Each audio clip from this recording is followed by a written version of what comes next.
बिद्दत। लो जी एक और बिद्दत। ये पैंटें शर्टें पहनना ये बिद्दत नहीं है? कौन सी सुन्नत है ये? हैं बड़ा है अंग्रेज।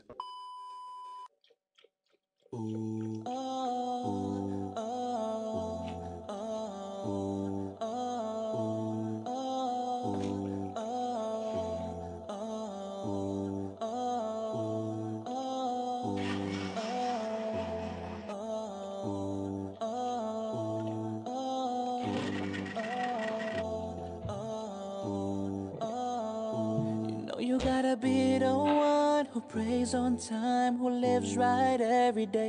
You know you gotta watch the time, cause time goes fast and you don't wanna be delayed. You don't wanna go back. Milk shake, हाँ ये बिद्दत नहीं है।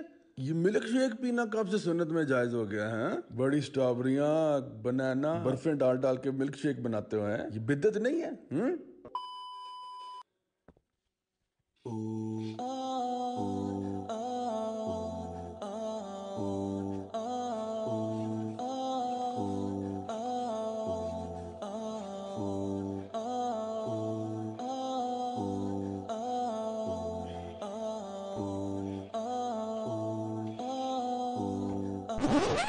एक्सरसाइज, अच्छा एक और नई बिद्दत इस्लाम में डालते हो हैं? कौन सी हदीस से ये साबित है? कौन सी सुन्नत है ये जिस पे आप अमल कर रहे हैं जनाब? लाओ लाओ हमें भी तो बताओ। बड़ा है मिस्टर यूनिवर्स।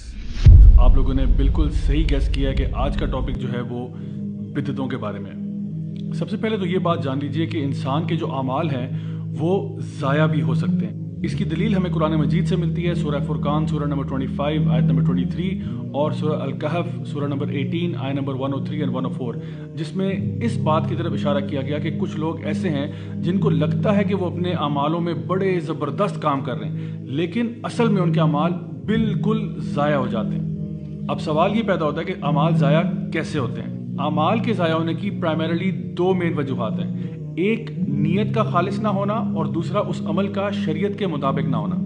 नीयत खालिस ना होने से मुराद ये है कि कभी कभार ऐसा अमल होता है जो कि देखने में तो बहुत अच्छा अमल है, लेकिन नीयत उसकी अल्लाह के लिए नहीं होती। सही बुखारी की पहली हदीस है जहाँ पे नबी करीम सल्लल्लाहु अलैहि वसल्लम ने ये बात इरशाद फरमाई कि इन्नमल अमालु बिन्नियात, अमाल का दारोमदार नीयतों पर है। सो एक इंसान अगर नमाज पढ़ता है लेकिन नमाज दिखावे की पढ़ता है तो अल्लाह सुब्हानहू तआला उसके बारे में कुरान मजीद में इरशाद फरमाते हैं कि फ़वैलुल लिल मुसल्लीन अल्लज़ीना हुम अन सलातिहिम साहून अल्लज़ीना हुम युराऊन, यानी बर्बाद हो गए, हलाक हो गए वो नमाज पढ़ने वाले। कौन? वो जो सुस्ती में नमाज की तरफ जाते थे और नमाजों में दिखावा था उनके, यानी अल्लाह के लिए नहीं, लोगों के लिए नमाज पढ़ते थे। एक और तरीका अमाल के ज़ाया होने का ये है कि नीयत तो खालिस हो लेकिन अमल जो है वो शरीयत के मुताबिक ना हो। इसकी मिसाल क्या हो सकती है? मसलन एक इंसान जो है वो खालिस अल्लाह की रज़ा के लिए फजर की 2 रकात फ़र्ज पढ़ने के बजाय 3 रकात पढ़ देता है, तो क्या ऐसा अमल अल्लाह की बारगाह में कबूल है? एक शख्स नमाज के अंदर बजाय 1 रकत में 2 सजदे करने के 3 कर देता है, खालिस अल्लाह के लिए करना चाह रहा है। अब कोई शख्स ये कहे कि जी इसमें हर्जी क्या है, तो चूंकि ये नबी करीम सल्लल्लाहु अलैहि वसल्लम का बताया हुआ तरीका नहीं है, इसलिए ये काम रिजेक्ट हो जाते हैं। आप सल्लल्लाहु अलैहि वसल्लम ने हदीस में फरमाया कि जो भी इस दीन में वो चीज़ डालेगा जो इसका हिस्सा नहीं थी, वो उससे रद्द हो जाएगी या उससे कबूल नहीं की जाएगी।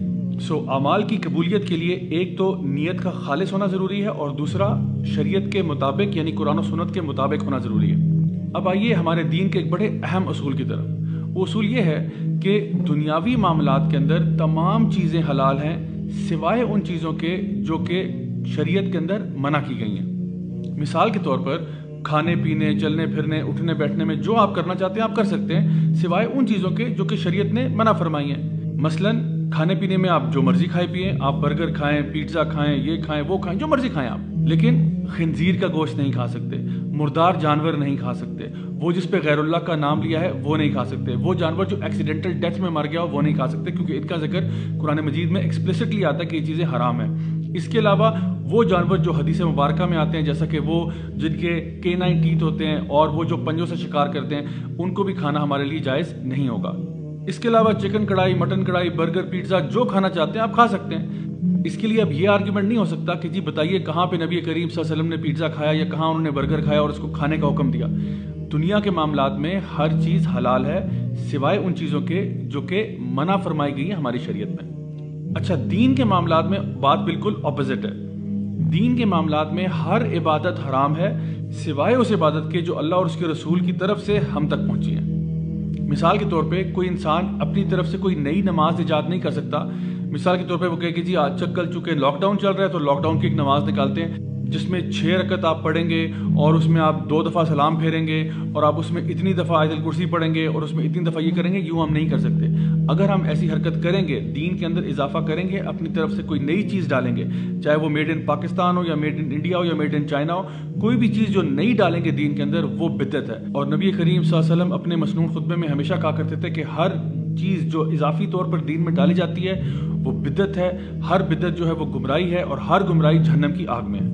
یاد رہے کہ جب بھی ایک بدعت پیدا ہوتی ہے اسی دن ایک سنت مر جاتی ہے، کیونکہ لوگ اس چیز پر عمل کرنا شروع کر دیتے ہیں جو نبی نے حکم نہیں دیا تھا اور جو حکم دیا تھا اس کو ترک کر دیتے ہیں۔ اب آئیے دیکھتے ہیں کہ بدعت کی ڈیفینیشن کیا ہے یا بدعت کی تعریف کیا ہے۔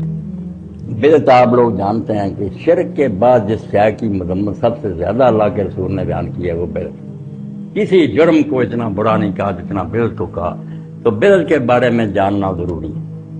اب اس بارے میں لوگوں نے گھبراہ پیدا کر دیا کہ مثالیں دے کر مولانا آپ اینک لگاتے ہیں، یہ سپیکر استعمال کر رہے ہیں، گاڑیوں پر سفر کرتے ہیں، یہ بھی تو نئی چیزیں بیوقوف بناتے ہیں لوگ۔ حالانکہ جانتے ہیں حضور نے نئی چیزوں کا نہیں کہا، نئی چیزیں تو آپ نے کہا دنیا کے کام تم بہتر جانتے ہو۔ من احدث فی امرنا ھذا، امرنا پھر ھذا، ہمارے اس کام میں جو خاص نبیوں کا ہے کہ لوگوں کو اللہ کے تقرب کی باتیں بتانا، کس سے اللہ راضی ہوتا ہے، کس سے ناراض، جنت ملتی ہے، وہ کام ہے دین۔ اس میں جو اضافہ کرے گا بغیر ثبوت کے، کوئی اس کے پاس رسول کی دلیل نہیں کہ اس سے بھی ثواب ملتا اللہ راضی، یہ دین میں اضافہ، یہ بدعت ہے، کسی کو حق نہیں، شرک سے کم نہیں ہے کہ وہ لیجسلیچر بن گیا، قانون سازی، شارع اللہ۔ باقی جو دنیا کے کام نا جس کو ثواب عذاب کی نیت سے نہیں کرتا، لیکن سکھ بھی آنے کے لگاتا، اگر دین کا کام ہوتا کیوں لگاتا؟ میں اسے کہوں نماز پڑھ حرم شریف کا دوست نہیں کہا، نہیں یہ آپ کا دینی کام۔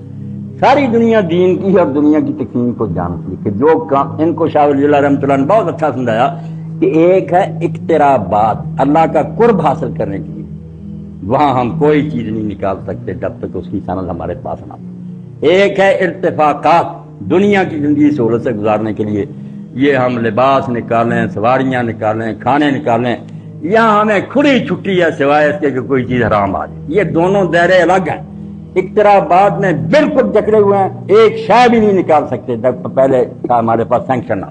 اور دنیا کے بارے میں کھلی چھٹی کوئی نہ پوچھے کہ اس کی دلیل کیا، جو روکنا چاہتا ہے وہ بیان کرے گی کہاں یہ حرام دی۔ دنیاوی امور میں اباحت اصل ہے، اس لیے مولانا شاہ رحمۃ اللہ علیہ بہت دین کے بارے میں جانتے تھے، فرمایا شادی کی رسمیں بدعت نہیں بنتی، عیاشی کریں روز دو دیجیے، ان پر اور دفعیں لگے گی، فضول خرچی ہے، بے حیائی ہے، جو بدعت نہیں کہہ سکتے، کیونکہ کوئی نوجوان لڑکا لڑکی یہ نہیں کہتا ثواب کے لیے کر رہا ہوں، ثواب کہتا کوئی رونق میلا، اس لیے اس کو بدعت میں نہ لائیں۔ دوسری لگتی ہے نا دفعیں، لگائے، اسراف ہے، تبذیر ہے، بدماشی ہے، لگا، بدعت نہیں۔